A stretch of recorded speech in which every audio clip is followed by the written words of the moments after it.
하나님 능력을 봅시다. 아멘. 오늘따라 시원찮은데가 좀 풍성해 보이네요. 네, 인원수가 는 건지 좀 굉장히 풍성해 보입니다. 시원찮은데 화이팅! 할렐루야! 네, 감사합니다. 우리나라 말에 이런 이야기가 있죠? 다들 아실 겁니다. 따라 한번 맞춰보세요. 개팔자가? 그렇죠. 다 압니다. 네, 우리는 모두 압니다. 우리는 한국인이니까, 그죠? 개팔자가 상팔자.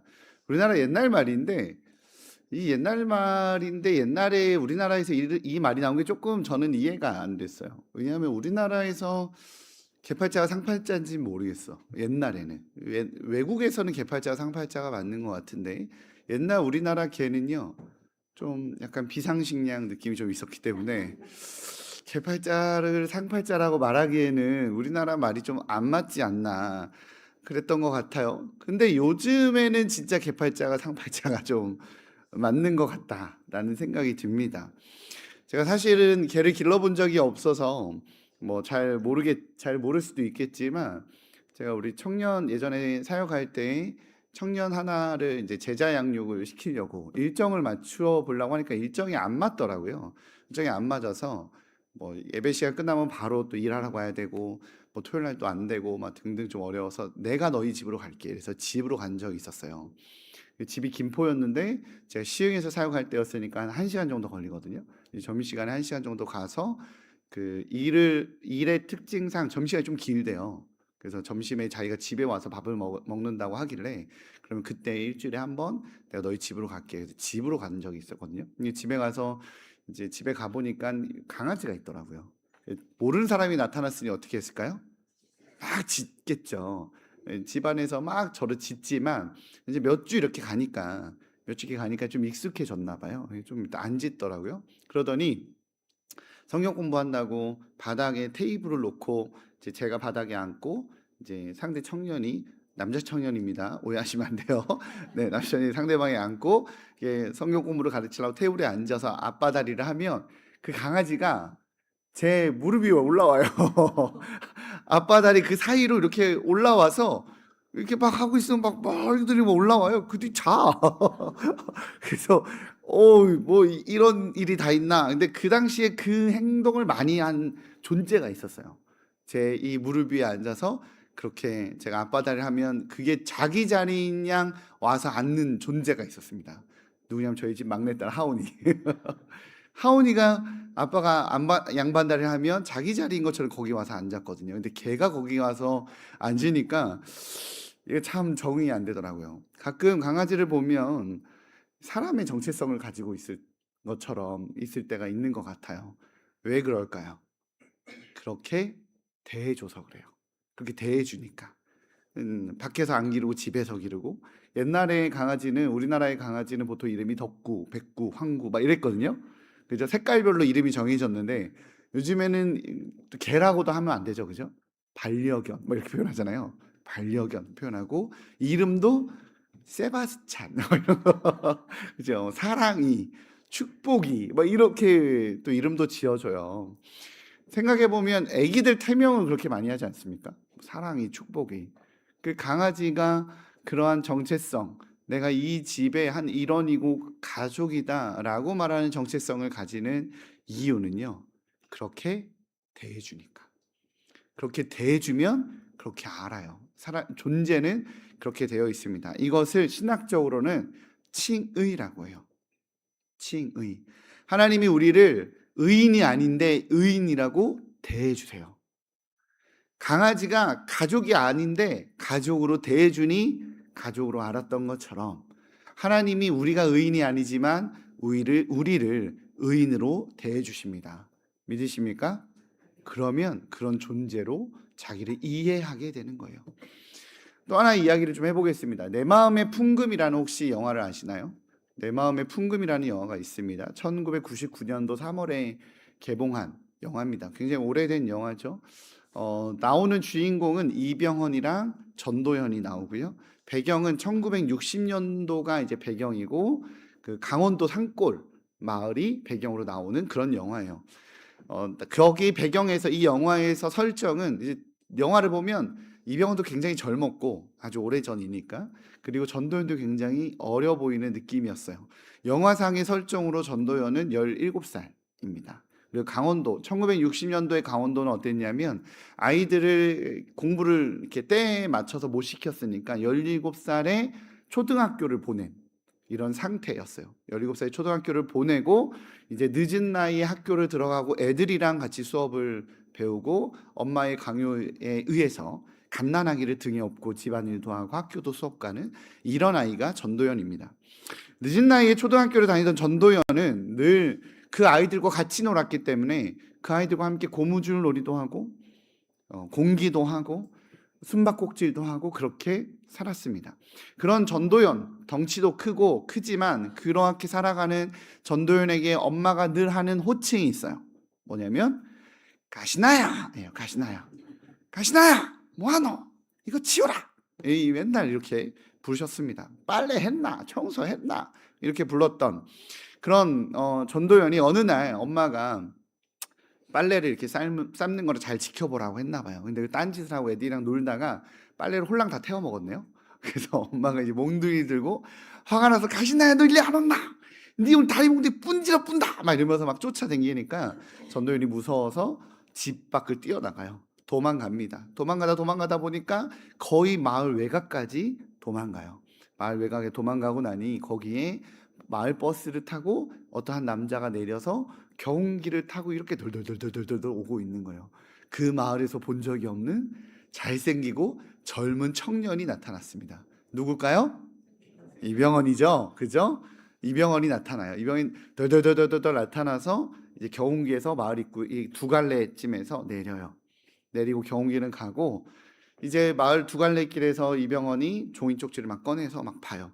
막 뭐 길을 찾는 것 같아요. 약도가 아닌가 싶어요. 막 길을 찾다가 그러고 있으니까 전도연이 옆으로 쑥 지나갑니다. 궁금해서 따라왔지만 이병헌이 서서 그걸 보고 있으니 옆으로 쓱 지나가요. 사람이 아무도 없는 이 논밭 갈래길에서 전도연이 지나가니까 말을 붙인 거예요. 이봐요 아가씨, 혹시 살리국민학교 어딘지 아세요? 이렇게 물어봤습니다. 옛날에 국민학교였잖아요, 그죠?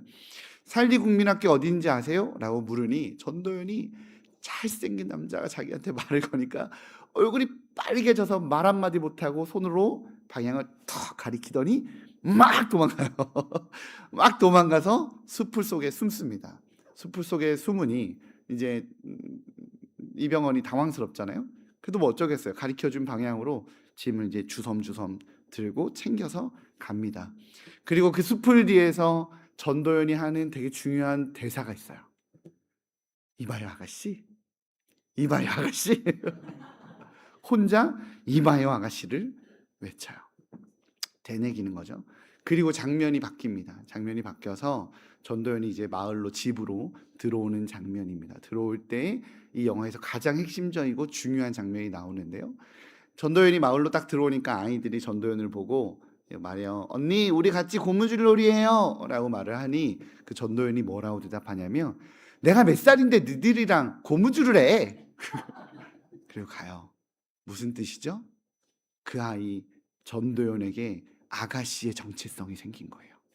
엄마는 늘 자기를 보고 가시나야 라고 불렀고 요만한 초등학생들은 같이 놀자는 친구로 되어 있는데 어느 날 잘생긴 그 학교 선생님이시거든요.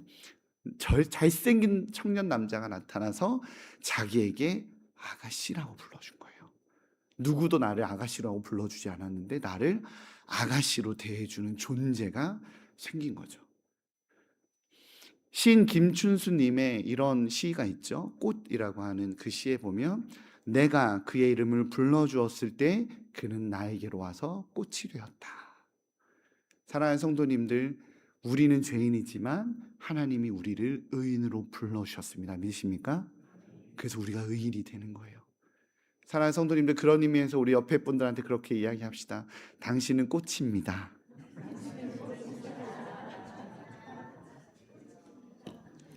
꽃으로 불러주시기 바랍니다. 할렐루야. 귀하게 여겨주시기 바랍니다. 우린 고린도전서는요, 고린도 교회 교인들한테 쓰는 편지예요. 고린도 교회, 고린도 지역에 있는 예수님을 믿지 않는 사람들한테 쓰는 편지가 아니라 고린도 교회 안에 있는 성도에게 쓰는 편지입니다. 그것을 오늘 본문은 나타내고 있습니다. 1절이에요. 같이 한번 읽어보겠습니다. 시작. 형제들아, 내가 신령한 자들을 대함과 같이 너희에게 말할 수 없어서 육신에 속한 자, 곧 그리스도 안에서 어린아이들을 대함과 같이 하노라. 아멘. 바울은 오늘 고린도 교회의 성도들에게 형제들아 라고 말해요. 그들은 바울의 대적자가 아닙니다. 성도들이고 형제예요. 그러나 그들이 성숙하지 못한 상태에 있었기에 오늘 사도 바울은 어린아이다라고 표현을 해요. 그 이유는 3절의 말씀에 보면 고린도 교회 성도들이 아직은 육신에 속한 자이기 때문이라고 성경은 표현합니다. 3절 또 하나 한번 읽어보겠습니다. 시작. 너희는 아직도 육신에 속한 자로다. 너희 가운데 시기와 분쟁이 있으니 어찌 육신에 속하여 사람을 따라 행함이 아니리요. 고린도 교회 사람들은 고린도 지역의 그 문명과 그 흐름 가운데 여전히 존재했어요. 고린도 교회는요, 고린도 지역은 굉장히 음란한 지역이었고 상업이 굉장히 발달한 지역이었고 자기의 힘으로 뭔가를 쟁취해서 노예였던 사람들이 성공하기 위해 치열하게 싸우는 시기였고 그 굉장히 음란한 신들을 숭배하던 그런 도시가 고린도 지역이었어요. 그의 문명과 문화를 그대로 받고 있었기 때문에 고린도 교회 안에서는요, 그래도 그 여전한 음란과 그 여전한 세상의 속함과 그 여전한 육신의 모습이 그들에게 있었기 때문에 사도 바울은 그들을 향해 어린아이다라고 말합니다. 그런데 오늘 사도 바울의 이 편지에서 제가 봤을 때 핵심의 단어는, 강조하고 싶은 단어는 아직도예요. 아직 육신에 속한 자. 아직 육신에 속한 자라는 것은 변화될 수 있다라는 겁니다.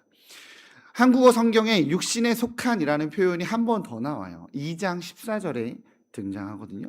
2장 14절에 보면 육에 속한 사람은 하나님의 성령의 일들을 받지 아니하나니라고 말합니다. 근데 여기서 말하는 이 육신에 속한이라는 2장에서 말하는 육신에 속한이라는 헬라어 뜻은 푸시키코스라고 해요. 푸시키코스라고 하는 단어의 뜻은 본질적으로 죄악된 존재라는 뜻이에요. 그래서 2장에서 말하는 이 육신에 속한이라는 단어는 푸시키코스고요. 3장에서 말하는 이 육신에 속한 자라는 뜻은요, 언어적으로 다른 단어를 써요. 사르키노이스라고 하거든요. 사르키노이스라고 하는 뜻은 본질적으로 죄악된 존재라는 뜻이 아니라 아직 자연인의 본성을 버리지 못한 상태를 말하는 거예요. 즉 2장은 존재에 대한 정의라면 3장은 상태를 말하는 거예요. 아직은 육신에 속한 상태다.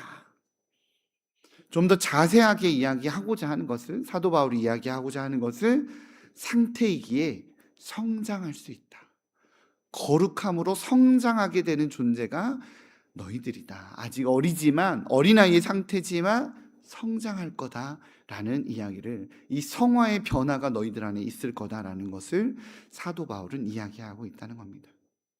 사랑하는 성도님들, 우리는 예수님을 그리스도로 영접하며 뿅 하고 그리스도인으로 생각과 마음과 모든 성품과 기질이 뿅 하고 바뀌나요? 안 바뀌나요? 안 바뀌어요. 여전히 죄악된 습성이 그대로 있습니다. 술은 여전히 맛있고, 담배는 여전히 스트레스 해소용이고, 친구들과 노는 건 여전히 즐겁고, 그런 게 우리의 연약한 존재예요. 갑자기 엄청 순결하고 엄청 거룩한 존재가 되지 않아요. 가끔 그러신 분들이 있긴 한데 대부분은 안 그러더라고요.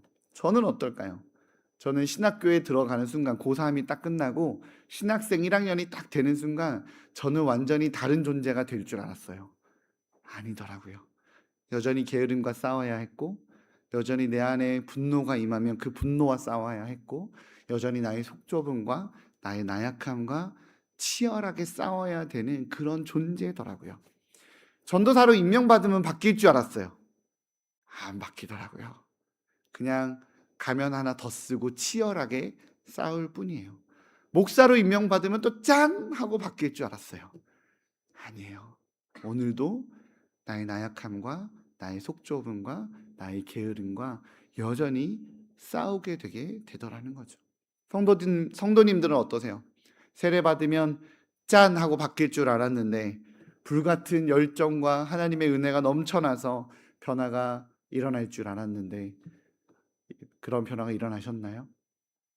아니면 직분을 받았을 때 권사, 안수집사, 장로의 직분을 받으면 엄청난 변화가 일어나시더란가요? 내가 이제 교회를 위해 충성을 다하리라. 이런 변화가 사실은 일어나지 않더라는 거죠. 아니 오히려 어디 가서 직분자라고, 내가 권사라고, 내가 안수집사라고, 내가 장로라고 말하고 공개하기에도 부끄러운 나의 모습도 때론 있더라는 거죠. 저도 그럴 때가 있더라는 거예요. 코로나 기간 중에 일산에 한참, 일산이 코로나가 두 번째로 터졌거든요. 대구가 1번이었고 일산이 두 번째였는데 코로나 한참 심할 때 버스에서 애들이 목사님이라고 날 만나서 반갑게 아는 척을 하면 코로나 기간 중에는 그랬죠. 삼촌이라고 불러. 삼촌. 그때 목회자 타이틀을 들고 어디 가면 돌 맞는 분위기였기 때문에 그런 게 우리입니다. 고린도 교회도 그랬어요. 그들이 연약했고 부족해서 성도라고 말하기에는 아쉬운 부분들이 있는 존재였어요. 그러나 오늘 띠리띠띠린이라고 말씀을 전하시네요. 네, 오늘 말씀은 그런 고린도 교회 성도들을 향해 뭐라고 하냐면 성장한다. 너희들이 성장한다. 아직은 어린아이여서 사르키노이스, 육신에 속한 자의 모습이 있어서 부족할 수 있지만 중요한 건 하나님이 너를 자라게 하실 거라는 겁니다. 할렐루야. 7절입니다. 같이 한번 읽겠습니다. 시작.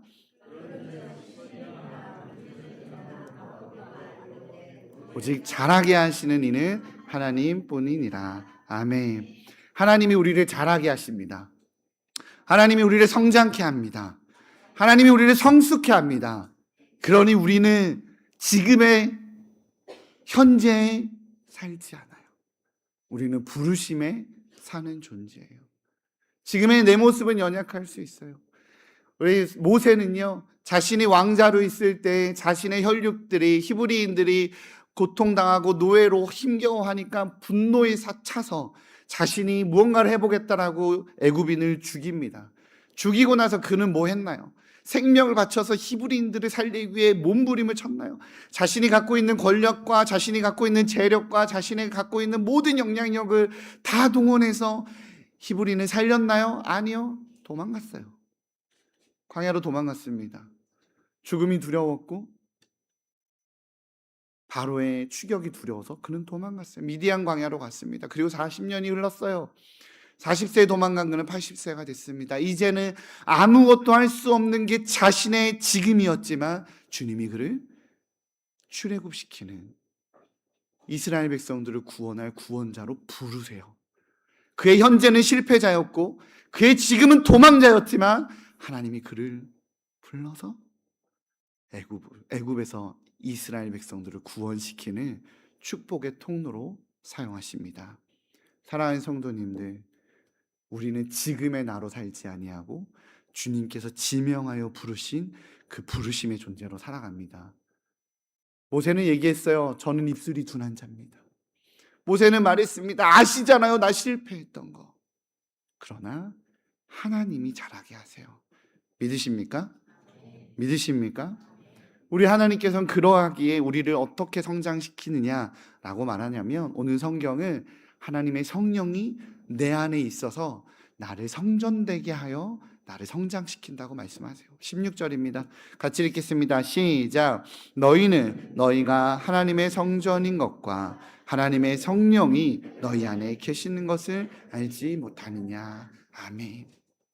하나님께서 우리를 성장시키는 방법은 하늘에서 진두지휘를 하거나 명령하거나 채찍질하거나 책략가가 되어서 마리오네트처럼 조종하시는 것이 아니라 주님이 내 안에 함께 계셔서 같이 울고 같이 웃고 같이 아파하고 그 근심에 같이 거하셔서 우리와 함께 함께 하시고 동행하시는 그 과정을 통해 우리를 성장시키십니다. 할렐루야.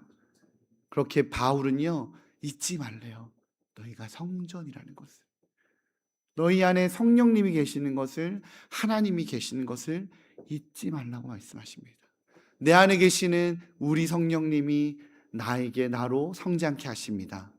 말씀으로, 격려로, 위로로, 때론 같이 울어줌으로 우리 주님은 우리를 성장케 하십니다.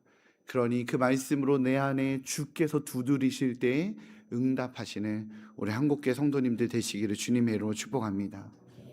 저는 영적인 성장 이러면 이 주제를 가지고 설교를 하면 늘 생각나는 장면이 있어요. 바로 베드로입니다. 요한복음 21장에서 예수님이 베드로를 부르시는 장면이 늘 생각이 나요. 예수님께서는 십자가에 달려 돌아가시고 베드로를 찾아옵니다. 베드로는 어떤 상태였죠? 예수님을 배신하고 도망간 상태였어요. 예수님이 십자가에 달려 돌아가시자 그는 자신이 원래 어부였었던 물고기 잡는 그 자리로 도망갑니다. 예수님을 부인하고 도망가죠. 그 자리에 예수님이 찾아오세요. 예수님이 찾아오셔서 아침밥을 잘 차려주시고서는 우리 베드로에게 세 번의 질문을 합니다. 뭐라고 질문하죠? 내가 나를 사랑하느냐? 다시는 내용일 거예요. 성경에서는 내가 나를 사랑하느냐? 우리 한국어 성경엔 그렇게 세 번을 묻지만 사실은 헬라어 성경으로 보면 내용이 좀 달라요. 예수님이 베드로에게 물어요. 뭐라고 묻냐면 내가 나를 사랑하느냐는 헬라어 원문으로 보면 내가 나를 아가페하느냐라고 물으세요. 아가페, 여기서 말하는 아가페라는 것은 변개되지 않고 변질되지 않는 하나님의 사랑을 표현하는 단어예요. 예수님이 베드로에게 물으시죠. 베드로야, 시몬아, 내가 나를 아가페하니? 라고 물어요. 그때 베드로가 뭐라고 대답하냐면 주님, 제가 주님을 필레오합니다 라고 대답해요. 여기서 필레오라는 것은 변질되기도 하고 변개되기도 하는 인간들의 사랑을 이야기해요. 우정 같은 거. 조금은 하나님의 사랑에는 미칠 수 없는 한계가 있는 우리의 사랑, 인간의 사랑을 말하는 게 바로 필레오예요. 예수님이 베드로에게 내가 나를 아가페하느냐? 주님, 제가 주님을 필레오합니다. 그렇게 대답을 하는 거죠. 그래서 예수님이 한 번 더 물으세요. 베드로야, 내가 나를 아가페하느냐? 주님, 내가 주님을 필레오하는지 주님이 아십니다. 라고 대답을 합니다. 사랑하는 성도님들, 옛날에 베드로였으면 어땠을까요? 예수님이 그 갈멜산에서 피눈물 흘리며 기도하실 때 로마의 군대가 쳐들어와서 무장한 군대가 쫙 깔렸을 때 우리 사도 베드로는 내가 예수님의 수제자입니다 라는 마음으로 단칼을 들고 예수님 지키겠다고 한 사람이에요. 예수님이 그 파도 속에서 물 위로 걸어오실 때 예수님을 보고 뛰어들었었던 바로 베드로입니다. 그때의 베드로였다면 아마 그럼요 주님, 제가 주님을 아가페하죠. 나만한 제자가 어디 있어요? 내가 수제자인데 제가 주님을 아가페하죠 라고 말하지 않았을까요? 그런데 지금의 베드로는 어떤 상태였냐면 예수님이 십자가에 달려 돌아가시자, 아니 그 전에 예수님이 군병들에게 고난당하자 어떻게 했느냐? 여종이 와서 당신 저 예수란 사람의 제자 아니야? 라고 말했을 때 아니, 나 제자 아니거든. 너 갈릴리에서 온 사람 같은데, 말투가 똑같은데, 같은 도당인 것 같아. 아니. 내가 예수를 막 저주하면서 나는 그의 제자가 아니라고 예수님을 3번 부인했었던 상태의 베드로예요. 베드로는 자기 상태를 알았어요. 자신의 연약함을 알았어요. 내가 주님을 정말 사랑합니다. 내가 주님께 모든 걸 드릴 수 있는 존재입니다가 안 되는 연약한 존재라는 자신을, 아니 예수님이 내가 나를 아가페하니? 라고 물었을 때 주님, 내가 주님을 필레오 하는지 주님이 아십니다 라고 2번을 대답합니다. 그러자 우리 예수님이 3번째 질문을 바꾸세요. 3번째 질문을 베드로야, 시몬아, 내가 나를 필레오 하느냐? 라고 질문을 바꾸십니다. 그랬더니 베드로가 자신이 계속 했었던 대답이잖아요. 그는 잠시 침묵을 가지고 나서 이렇게 이야기하죠. 주님, 모든 것을 아시오매 제가 주님을 필레오 하는지 주님께서 아십니다. 주님, 내 사랑이 필레오밖에 안 되는 거 주님 아시잖아요.